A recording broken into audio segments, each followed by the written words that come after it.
پشتی 10 سالên xebatê navenda Kurdî ji bo lêkolîn û rawişkariya yasayî yasa konferansê xwe yê salane li bajarê Bonê li dar xist. Di konferansê de karê sala borî ji aliyê endaman ve hate nirxandin û planeke nû ji bo çalakiyên pêşerojê hate danîn.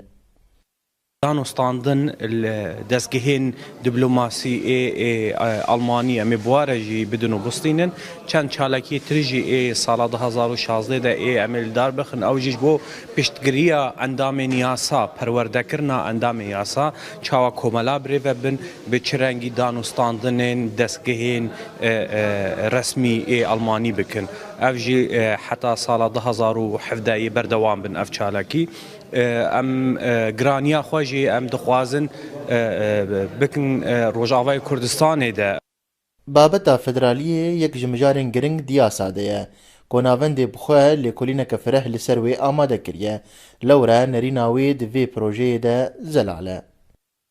فدراليت كود هندري دولتك ام بين اتحاديا فدراليزم جرك ريكوتنك بي واجو كرم بي امذكرنا برا هردو اليا يجي الي كي تنه از نرمو دجواري كي ببيني بتايبتي ولاتين هاوير دوري هرما كردستان سوريان جي كردستان روج آوا از هیویدارم کو سوریه که فدرالی چه ببو و کرد پین مافی خوب پیک بینن لی رنگی گو تیکرن دو گمانام ده گرک جولو هنکی سرکفتی تر بو چیتر براستر بو.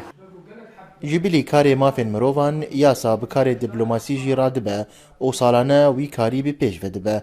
Nexwasim piştî gorewşa Kurdên Sûriyê bûye mijareke navnetewî. Karê yasayî dîplomasî gom pê radibin yek jê jî ew jî têkiliya me bi Wizareta Xaricî Almanî re. Em projekta çê dikin, em endamê me dirin wê de nedewata çê dikin, çalakîn me gelek bar hene, ew ji ber dewrê tedrîbî çê dikin. دیسا ام درن وک چونا جنیفه یاسا بجدار دبه به اندام خو هر سال ام درن بناوی مافی کرد سوری ام بجدار دبن تێزانین کۆناوەندا یاسا چەند لێکۆلینên fireh derbarê rewşa Kurdên Sûrî amade kiriye ku yek ji wan projeya destûra Herêma Rojavayê Kurdistanê û nexşeya wê ye. Navenda yasa deriya çalakiyên xwe re duwarê yasayî de û lêkolînên xwe yên taybet re dixwaze ku nêzîkbûnekê û lihevhatinekê di navbera aliyên siyasî yên Kurdên Sûriyê de bike û her wiha nêzîkbûneke di nava pêkhateyên Sûriyê de jî pêk bîne. Meksem İsa Orient News, Bonn.